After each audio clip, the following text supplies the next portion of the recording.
السلام علیکم. امید اور دعا ہے کہ آپ اور آپ کے سبھی گھر والے خیریت سے ہوں گے. میرا نام ثناور ہے اور آپ دیکھ رہے ہیں جن سٹوریز ایپیسوڈ 80. آج کی ہماری جن سٹوریز کو سبمٹ کیا ہے نبیہا، سیدہ بطول، ایم اے اور ہمنا نے. ان کی سٹوریز کافی انٹرسٹنگ ہیں، تو آئیے بڑھتے ہیں آج کے ایپیسوڈ کی طرف. اگر آپ بھی اپنی جن سٹوری شیئر کرنا چاہتے ہیں تو اس ای میل کے اوپر اپنی کہانیاں لکھ کر آپ میل کر سکتے ہیں.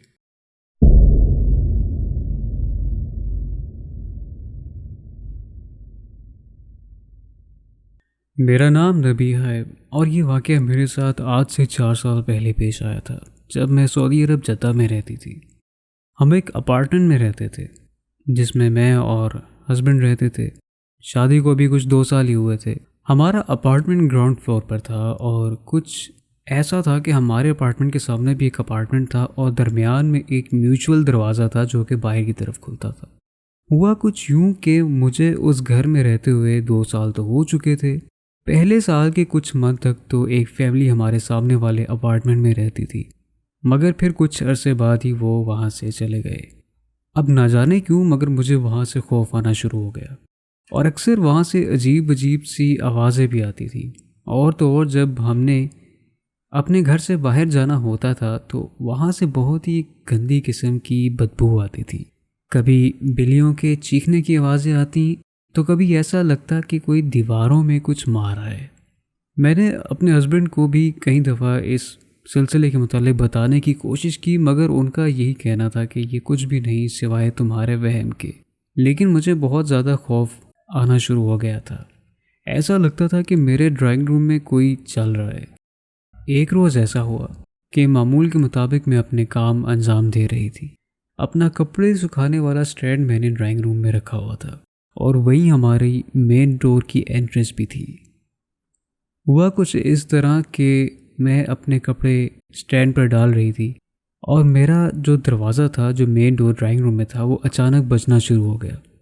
لیکن ایسا پاسبل ہی نہیں تھا کیونکہ اپارٹمنٹ کے اندر آنے کے لیے باہر ایک اور دروازہ تھا جو کہ دونوں اپارٹمنٹس کا میوچول ڈور تھا اور وہ ہمیشہ بند رہتا تھا. اگر کوئی گھر میں آتا بھی تھا تو آنے سے پہلے یا تو کال کرتا تھا یا پھر گھنٹی بجاتا تھا، تو پھر ہمیں پتہ چلتا تھا کہ باہر کوئی ہے. اور اس دوران میں بہت زیادہ خوفزدہ ہو گئی تھی. میرا دروازہ ایسے ہل رہا تھا جیسے ابھی وہ ٹوٹ جائے گا. میرے ہاتھ پیر سب کانپ رہے تھے.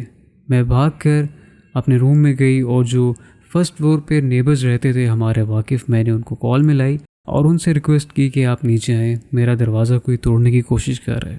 وہ بھاگ کر آئے. میں کال پر ہی تھی اور حیرت انگیز بات تو یہ تھی جس سے مجھے بہت تعجب بھی ہوا اور جھٹکا بھی لگا کہ جب انہوں نے کہا کہ آپ کے مین دروازے کے باہر تو کوئی بھی نہیں ہے، آپ ہمت کریں اور اپنے اپارٹمنٹ کا دروازہ کھول کے مین ڈور کھولنے کی کوشش کریں. اور جب میں نے ہمت کی اور میں باہر گئی دروازہ کھولنے کے لیے، تو جو درمیان والا حصہ تھا جہاں سے کوئی دروازہ توڑنے کی کوشش کر رہا تھا وہاں پہ سوائے اندھیرے کے اور کچھ بھی نہیں تھا. خیر وہ مجھے اپنے ساتھ اپنے اپارٹمنٹ میں لے گئے. 3 دن ہم نے ان کے گھر میں ہی گزارے اور پھر کچھ عرصے کے بعد میں پاکستان آ گئی اور جو میرے ہسبینڈ تھے انہوں نے وہ اپارٹمنٹ چھوڑ دیا تھا. میں نہیں جانتی کہ وہ کیا تھا اور کون تھا، پر جو بھی تھا بہت خوفناک تھا. امید ہے کہ آپ کو یہ سچویشن سمجھ آئی ہوگی. اللہ تعالیٰ آپ کو اور ہم سب کو اپنے حفظ و امان میں رکھیں.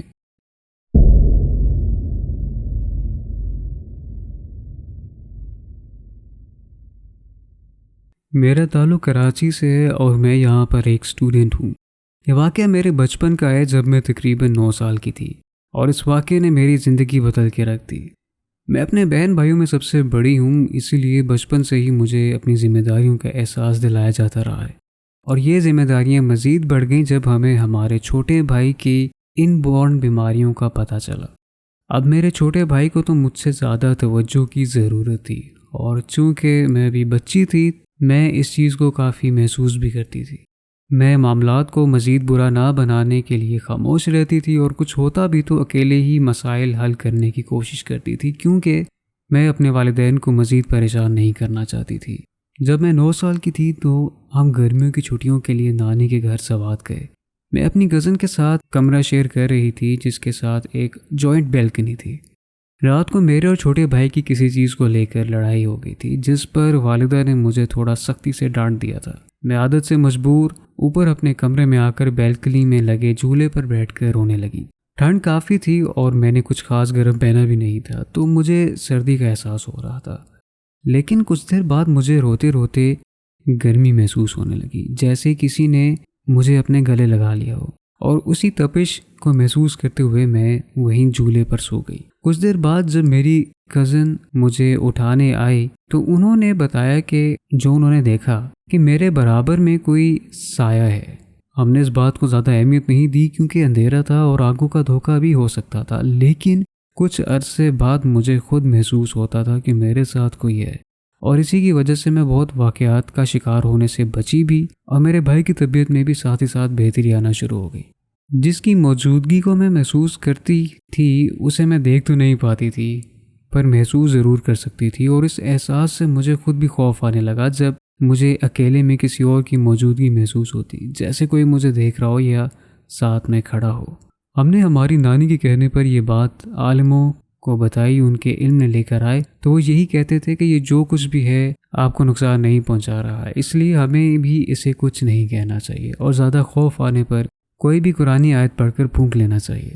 آج میں 22 سال کی ہو چکی ہوں اور اب تک مجھے اس چیز کی موجودگی محسوس ہوتی ہے، لیکن میں اب اس کی عادی ہو چکی ہوں، اور اس کی موجودگی محسوس کرتے ہی آیت الکرسی پڑھ لیتی ہوں، اور میرے خوف میں ایک واضح کمی آ جاتی ہے، اور ایک اطمینان ہوتا ہے کہ وہ جو بھی چیز میرے پاس ہے وہ میرے پاس ہو کر بھی کچھ نہیں کر سکتی۔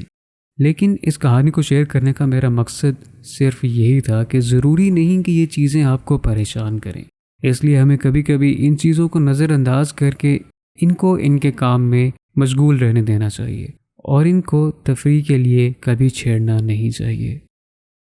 نیکسٹ سٹوری جو آپ سب سننے جا رہے ہیں وہ جن بھائی نے شیئر کی ہے، انہوں نے اس ای میل کے اندر آم اور آم کے باغات کی کافی ڈیفینیشن اور معلومات شیئر کی ہے، تو وہ ای میل پڑھتے ہوئے مجھے کافی مزہ آیا، تو میں نے کہا کیوں نہ وہی مزہ آپ تک بھی پہنچایا جائے، تو اس ای میل کو میں نے ایز اٹ از نریٹ کیا ہے، تھوڑا الگ انداز میں شروعات میں، اور پھر جیسی ہماری کہانی ہوتی ہے۔ تو آئیے سنتے ہیں۔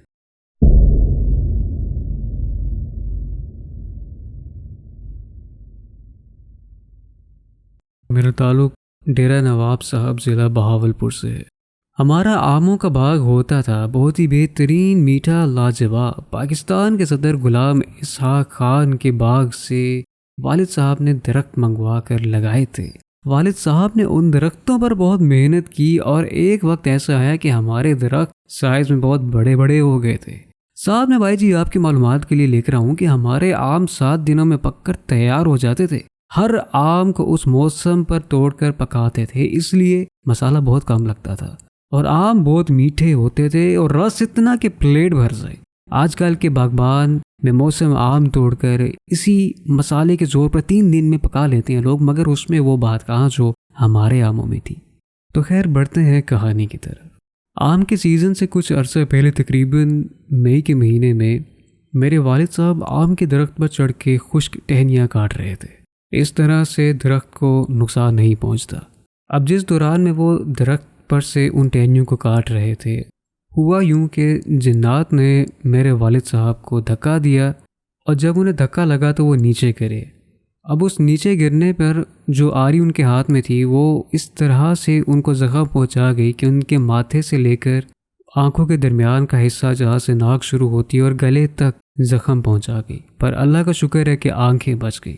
نیچے اس طرح سے گرے کہ ہاتھوں کی ہتھیلیوں پر زور آ گیا، اور ہاتھ کی ہتھیلیوں کے جو مسلز تھے وہ اندر سے پھٹ گئے۔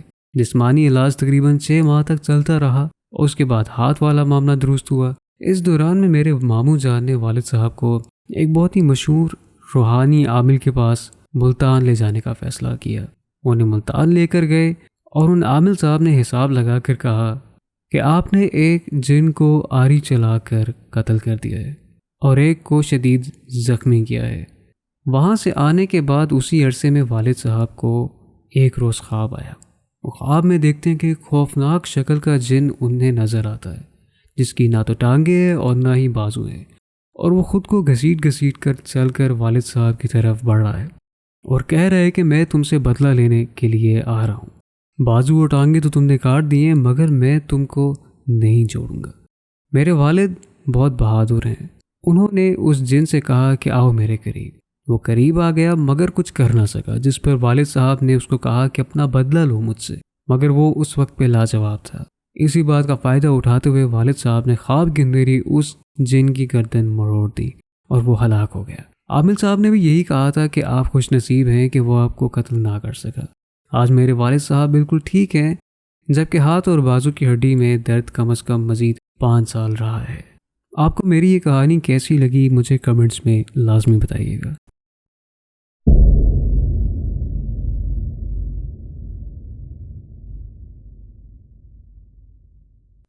امید ہے کہ آپ سب خیریت سے ہوں گے۔ اس سے پہلے بھی میں آپ سب کو اپنی کہانی بتا چکی ہوں، اور آج جو کہانی بتانے جا رہی ہوں وہ میری اپنی ذات سے منسلک ہے۔ ایک مختصر سا واقعہ جو میرے ساتھ ہوا تھا اور وہ میں سب سے شیئر کرنا چاہتی ہوں۔ میں راولپنڈی کی رہائشی ہوں، اور 21 مارچ 2023 کو جب پاکستان اور اس کے گرد و نواح میں بہت تیز زلزلہ آیا تھا، ہم نے اس رات دعوت رکھی تھی اپنے گھر میں۔ جب سب کھانا کھا کر اٹھ گئے تو باتوں باتوں میں ہم مشغول ہو گئے اور ایک محفل لگ گئی تھی۔ اچانک میری خالہ کے موبائل کے اوپر ارتھ کوئک کا نوٹیفیکیشن آیا، اور میں نے کہا کہ غلط نوٹیفیکیشن ہے، کیونکہ ہمیں تو کوئی زلزلہ محسوس نہیں ہوا۔ یہ کہنا تھا کہ 5 سیکنڈ بعد ایسے زلزلہ آیا کہ جو میں سوچ رہی تھی کل سے نماز شروع کروں گی، میں نے اسی وقت نماز کا ارادہ کر لیا۔ میں ابھی اٹھی، وضو کیا، جانماز دوسرے کمرے میں بچایا۔ یہ بتاتے چلوں کہ زلزلہ آنے سے پہلے ہم لوگ جنات کو ڈسکس کر رہے تھے، اور میں نے اس بات کا ذکر بھی کیا تھا کہ جنات نماز کے درمیان مسلمانوں کو تنگ کرتے ہیں۔ وہ زلزلہ اتنا سخت تھا کہ نماز پڑھتے وقت بھی میرا جسم کانپ رہا تھا۔ اب میں اپنی آخری رکعت پہ تھی تو مجھے کسی کی وسپر کرنے کی آواز آئی۔ مجھے لگا وہم ہوگا۔ ایک بار پھر آئی اور ایسا لگا جیسے کوئی چھوٹا بچہ میرا نام پکارا ہو۔ میں نے پھر اگنور کر دیا اور درود شریف جہاں سے چھوڑا تھا وہیں سے کنٹینیو کر دیا۔ ایک بار پھر وہ آواز آئی، مگر اس بار کھڑکی سے آئی۔ مجھے لگا میری بہن مجھے تنگ کر رہی ہوگی، کیونکہ ہم ابھی یہی ڈرنے ڈرانے والی اور جنات کی باتوں کو ڈسکس کر رہے تھے۔ مگر ایک بار پھر آواز، اور یہ چوتھی بار تھی۔ اب میری آنکھوں میں سے آنسو جاری ہو گئے، اور میں نماز پڑھتے پڑھتے دروازے کی طرف ہلکا ہلکا کھسکنے لگی کہ جیسے ہی نماز ختم ہو میں فوراً نکل جاؤں۔ اب میں 5ویں بار آواز، جو مجھے لگا تھا کہ شاید اب آخری بار ہوگی، لیکن مجھے 5ویں مرتبہ پھر آواز آئی، اور میں جلد بازی میں سلام پھیر کر وہاں سے نکل آئی۔ ادھر سے نکلتے ہی میں والدہ کے پاس چلی گئی۔ پہلے تو میں نے ان سے عہد لیا کہ وہ میری بات کا یقین کریں گی۔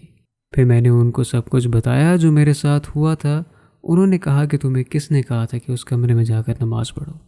ہمارا گھر ڈبل سٹوری اور 3rd پورشن پہ ایک روم بن رہا ہے جو بھی صحیح طرح سے کنسٹرکٹ نہیں ہوا، بیسیکلی گرے اسٹرکچر ہے، اس کے اندر ریت اور سیمنٹ وغیرہ پڑا ہے، اور اسی کے نیچے والے کمرے میں نماز پڑھ رہی تھی، جس کی وجہ سے دیواروں کے اوپر نمی اکٹھی ہو جاتی ہے، تو لہٰذا میری والدہ کے بقول وہاں پر نماز پڑھنا مناسب نہیں تھا، اور انہوں نے مجھے وہاں نماز پڑھنے سے منع کر دیا۔ اور اس کے علاوہ کبھی میرے ساتھ کوئی دوبارہ واقعہ ابھی تک نہیں ہوا۔ امید ہے کہ آپ کو آج کا ایپیسوڈ پسند آیا ہوگا، اور اگر پسند آیا ہے تو you know what to do, like, subscribe and tap the bell notification, because you never know what's coming.